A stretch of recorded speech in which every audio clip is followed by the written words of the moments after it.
Olá, bem-vindo ao Fixamos, eu sou a Vlange. Hoje eu tô aqui num cenário diferente, porque eu tô no YouTube Space pra poder receber esse convidado de hoje, que a gente vai falar sobre ficção histórica. Então eu tô aqui com Cosme Aristides. Então, eu sou escritor, né? Tô lançando um livro agora, mas eu também, antes disso, era redator de revista. Eu tenho uma revista de cultura pop chamada Geek ID. Cultura pop, quadrinhos e também tem um pouco de divulgação científica, né? Eu tenho uma formação em física, mas eu trabalho como analista de sistemas. E agora eu tô entrando na carreira de escritor, quer dizer, eu sempre escrevi na minha vida, né? Mas agora que eu tô investindo em lançar um livro mesmo, com essa ideia de ser uma ficção histórica. A pretensão é que seja uma série, né? A série se chama A Paisagem Limiar e Gênese Vampírica é a primeira parte, que fala justamente do surgimento mítico dos vampiros, né? Então, assim, já que a gente vai falar sobre esse tema da ficção histórica, a primeira pergunta é a mais básica. O que é ficção histórica? Na realidade, seria um subgênero literário de ficção em que o enredo é baseado em dados da realidade histórica, né? Ele pode ser mais ou menos fiel aos dados históricos, vai depender das intenções do autor e da pesquisa que ele levou a cabo, né? E você tá lançando esse livro de ficção histórica, e no seu caso, o que você pesquisou, o que você tá trazendo, né, de histórico nesse livro? Então, o meu livro, ele tenta fazer uma trajetória da história do século XV até a época atual. Alguns dos personagens, eles são imortais, então eles passam por todas essas épocas, desde o século XV até a época atual. Eles representam, digamos assim, são alegóricos, representam certos arquétipos da humanidade. O vampiro, por exemplo, entra como uma metáfora psicanalítica, né, do caráter anal do ser humano, né? Esse caráter está relacionado com a sua relação com a cultura, de tal forma que a cultura seja um meio de escapar do seu lado animal. Para o Freud, o caráter anal, né, a fase anal, surge justamente na época em que a criança começa a lidar com a sua parte de higiene. É nesse momento que ela percebe, né, ela sente as suas características animais e pega os símbolos da cultura para tentar um pouco disfarçar, maquiar, de certa forma, se sentir um pouco elevada, superior à animalidade. Então, o vampiro, ele tem, no meu livro, ele tem essa característica. Ele é elevado ao extremo, é uma hipérbole dessa característica, né? Então, eu pego justamente essa ideia clássica do vampiro aristocrata, né? Que tem todas essas coisas da cultura, ele é bem sociável, ele é sofisticado, justamente porque ele tem essa necessidade de não ser um animal. E ao fazer isso, ao tentar fugir dessa animalidade, ele acaba perdendo a vida. Então é essa a metáfora do vampiro. Apesar de ser um ser fantástico, ele entra na minha ficção histórica como uma alegoria. E o fato de você colocar fantasia num romance histórico, né, numa ficção histórica, fantasia é algo surreal, e você traz também coisas reais da história da humanidade. Tipo, isso não descaracteriza esse subgênero. Não, porque justamente por ser uma ficção, ele se permite isso. É dada ao artista essa liberdade de imaginação. É claro que ele vai colocar os elementos históricos ali, mas ele não está dizendo que os elementos imaginativos são reais. Então, ele coloca isso sempre claro. Ele quer fazer isso porque ele quer pegar os elementos da história e talvez usar a história como um recorte para a narrativa que ele quer transmitir, entendeu? Ele vai, por exemplo, pegar lacunas históricas e preencher com a imaginação dele. Isso sempre esteve dentro desses subgêneros. Aliás, talvez a literatura ocidental e talvez do mundo tenham surgido nesse subgênero. A Ilíada e a Odisseia, por exemplo, são ficções históricas, porque você tem muita coisa que realmente aconteceu. Até teve achado arqueológico, por exemplo, de Troia, que você encontrou Troia realmente existiu, mas você tem a inserção de deuses interferindo em toda a trama. E a ficção histórica, eu acho que é um caráter basilar em muitas culturas, né? Porque ela serve, digamos assim, para criar uma identidade. Por exemplo, a Eneida, que de certa forma fala da fundação de Roma, ela cria essa identidade romana. É uma ficção histórica, porque você pega a história de Roma e você coloca elementos que até puxam um pouco da Ilíada, né? Porque Enéas, na realidade, é um soldado que fugiu de Troia, antes de Troia ser destruída. E aí você faz uma ligação histórica. E você tem também um exemplo na literatura portuguesa, que é os Lusíadas. Os Lusíadas também têm esse caráter de fundar uma nação, né? Tem todo um aspecto das conquistas portuguesas e também elementos ficcionais e fantásticos colocados ali, né? E essa coisa de colocar o fantástico já existe na literatura, nesse subgênero há muito tempo. E não destoa, não faz com que ela perca o seu caráter. Porque você tá falando de narrativas muito antigas, sabe, Homero e tal, e tá falando de deuses. Pra gente pode ser uma coisa que hoje em dia é fantasiosa, essa coisa também dos mitos, por exemplo, a Medusa, esses mitos mesmo, essas narrativas bem antigas. Naquela época, pra aquelas pessoas, não seria uma coisa que tava, assim, dentro da realidade. Então, no caso, não seriam elementos fantásticos, mas sim elementos místicos, porém que pra eles são coisas, assim, reais. Eu posso falar, por exemplo, da cultura grega, porque o mito pro grego, a princípio, ele já imaginava que o mito era a imaginação. E eu acho que mesmo dentro, quando você lança um poema como a Eneida, o pessoal tinha noção de que algum daqueles elementos era fantasioso. Mas isso servia para criar uma emoção na população, entendeu? Parte da população pode acreditar, talvez a maioria, mas muitos tinham a percepção de que aquilo eram elementos fantasiosos. Então, o ateísmo, por exemplo, não é uma coisa moderna. O ateísmo já existia na Grécia Antiga. Então, pessoas já naquela época, os contos, os mitos, os deuses, para eles eram passíveis de ser criticados. Tanto é que essa crítica desenvolveu tudo que a gente tem em relação à ciência, né? Que é a evolução do mito para a ciência, né? Voltando a falar mais da ficção histórica mesmo e de outros subgêneros que a gente tem na literatura, assim, que também tem uma pegada parecida. Por exemplo, a ficção científica. Você vê uma relação, assim, entre a ficção histórica e a ficção científica? Sim, elas basicamente têm o mesmo critério, o mesmo conceito. É pegar, usar na sua narrativa ficcional elementos, dados da realidade. Então, no caso da ficção científica, os dados são fatos científicos, são teorias científicas. O que o autor vai fazer? Vai tentar extrapolar, vai tentar ver o que aconteceria se mais desenvolvimentos fossem feitos naquela teoria científica, até onde daria, né? Você pega, por exemplo, os conhecimentos que a gente tem do espaço hoje, imaginaria como seria a viagem espacial. Está focado dentro dos nossos conhecimentos do espaço, de astronomia, mas é uma narrativa ficcional porque tenta imaginar o que você encontraria no espaço. E da mesma forma, a ficção histórica, ela pega dados, mas dados documentais, e também tenta, de certa forma, imaginar o que aconteceria se você desenvolvesse aqueles fatos de outra forma. Aí você cai num outro ramo, né, da ficção histórica, que seria a história alternativa. Como seria a ramificação dessa história, por exemplo, se os nazistas tivessem ganhado a Segunda Guerra Mundial?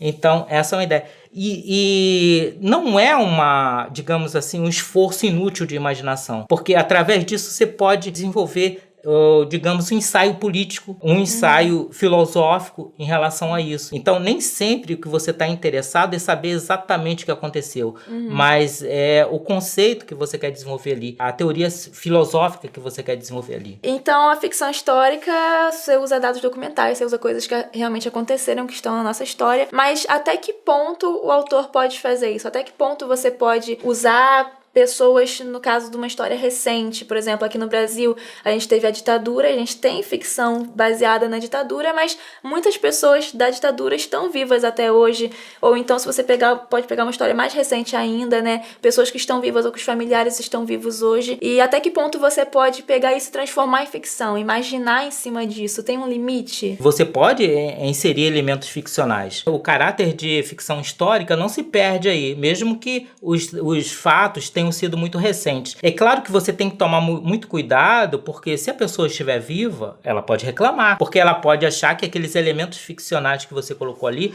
prejudiquem, de certa forma, a imagem dela. Mesmo que ela esteja morta, se for muito recente, os familiares podem reclamar disso. Então você tem que tomar muito cuidado, e até cuidado jurídico, né? Muitos autores, eles têm essa salvaguarda, né? Que é dizer, isso é livremente inspirado em fatos, ou qualquer semelhança com fatos acontecimentos ou pessoas é mera coincidência. Isso é uma forma de você se precaver de, digamos assim, alguns litígios, né? Mas as boas práticas sempre recomendam que o autor vá lá, procure as pessoas que ele está representando, né? E peça permissão e autorização para fazer isso, né? Porque além de você ter que ter esse respeito pela pessoa, pela privacidade da pessoa, tem todas as questões jurídicas que envolvem isso, né?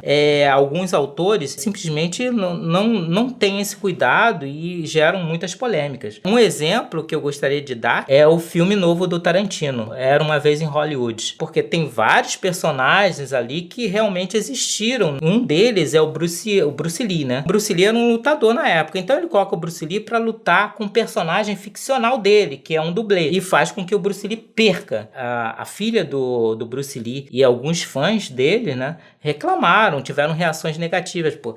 O Bruce Lee era muito bom, não ia perder por um dublê, né? E ele não é tão arrogante quanto você coloca ali. A resposta do Tarantino foi que, arrogância é um fato, porque tá nas biografias, e são biografias autorizadas. Agora, o fato dele ser imbatível ou não, vai depender do personagem que eu criei. Se eu criei um personagem ficcional que é melhor que ele, vai ganhar dele, porque eu quis assim, entendeu? E ele tem esse direito de criar em cima do Bruce Lee, em cima de um personagem real, né? Mas ele não pode se esquivar das reclamações que vão vir disso. Mas essa é a ideia da ficção histórica. Você pode criar em cima, mesmo que sejam coisas recentes. Então, outro exemplo também interessante é a série O Mecanismo. Mesmo que ele tenha colocado lá sempre à tarde, sempre começava cada episódio à tarde, de que era baseado em fatos, inspirado livremente em fatos, muita gente reclamou, porque o que ele fez? Ele pegou falas conhecidas e trocou entre personagens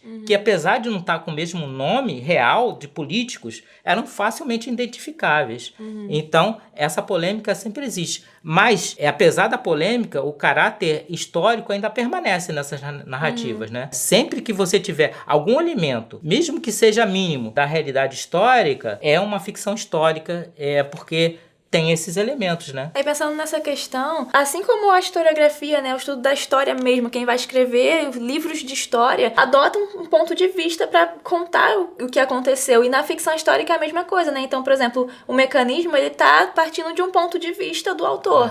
E quando você vai criar ficção histórica, você acaba não tendo como fugir de escolher um ponto de vista, né, sobre aqueles acontecimentos. Exatamente. A isenção é muito difícil em qualquer campo do conhecimento, até em física, que é uma das ciências mais duras. Você tem isso, você tem a visão do cientista na hora que ele está criando a teoria dele. Então, nem aí você tem isenção completa. Mas aí você tem que estabelecer isso, você tem que colocar isso de tal forma que quem está lendo saiba que você não tem a pretensão de achar que está sendo totalmente isento, que está sendo totalmente sem ideologia. Não há como você fugir disso. O problema é que você tem que deixar claro essa ideologia, né? Você não deve esconder essa ideologia. Não achar que a sua ideologia é a verdade, mas é o que a gente tem que ver, os níveis em que isso está sendo feito, né?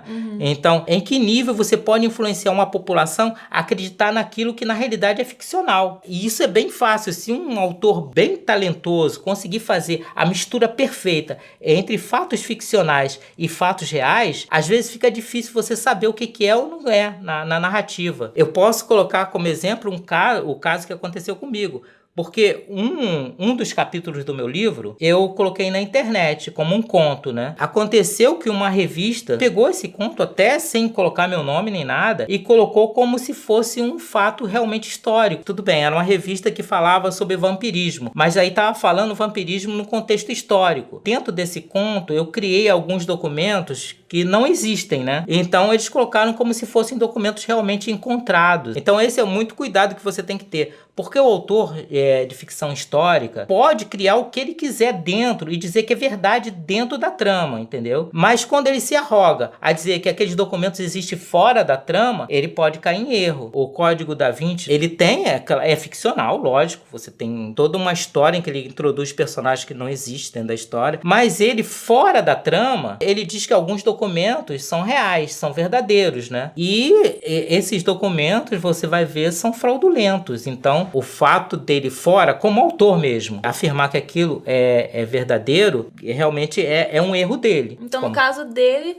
foi uma pesquisa que ele fez mal, né? É, exatamente, uma pesquisa que ele não fez muito bem, porque esses documentos que eu estou me referindo são os chamados dossiês do Priorado de Sião, os dossiês secretos do Priorado de Sião, que ele usou como base para o livro dele. E esse documento ele achou que era verídico simplesmente porque ele estava depositado na Biblioteca de Paris. Mas o que acontece é que qualquer um pode chegar lá e depositar qualquer documento que quiser. A biblioteca não faz nenhuma verificação de autenticidade do documento, apenas deposita e coloca um código nele lá. Então é isso que tem que tomar cuidado. Sim, puxando essa coisa da pesquisa, é uma parte essencial na ficção histórica, né? E como é que isso se dá? Como é que se deu no seu caso, por exemplo? Então, a pesquisa vai depender muito do autor, né? Então a gente pode ver os extremos. Tem autores de ficção histórica que não se preocupam muito com a pesquisa. Eles vão usar basicamente aquilo que eles supõem saber, né? A probabilidade de cometerem erros é muito grande, né? E há autores, como por exemplo Umberto Eco, que eles constroem romances realmente baseados em estudos, em pesquisas históricas muito apuradas e minuciosas.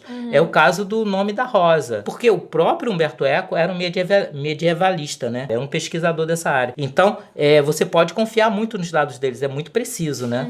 Só que o Eco, na época dele, tinha muito mais dificuldade de pesquisa. No momento atual, com a tecnologia, eu tenho mais facilidade de fazer pesquisa. Então, muitas das minhas pesquisas foram feitas pela internet. Só um exemplo para se ter ideia como a internet está facilitando isso. Para o meu enredo, né, eu precisava fazer uma contagem da palavra Christos nos textos gregos clássicos. Então, como fazer isso nos métodos tradicionais? Você pegar os livros, os textos e contando e lendo todos os livros numa biblioteca. A sorte é que existe na internet um repositório desses textos gregos clássicos. Dentro desse repositório há mecanismos de busca que você pode usar para contar as palavras. Então, eu consegui fazer em segundos, entendeu? Então, facilita muito. Outra coisa foi as locações, porque eu não tive necessariamente que ir nas locações. Eu usei o Google Street View, que através do Google Street View eu conseguia ver as fotos dos lugares e ter até uma panorâmica dos lugares que eu queria descrever. Até para escrever ficção contemporânea é uma boa, né? Exatamente. E a ficção histórica, a gente vê muito ela em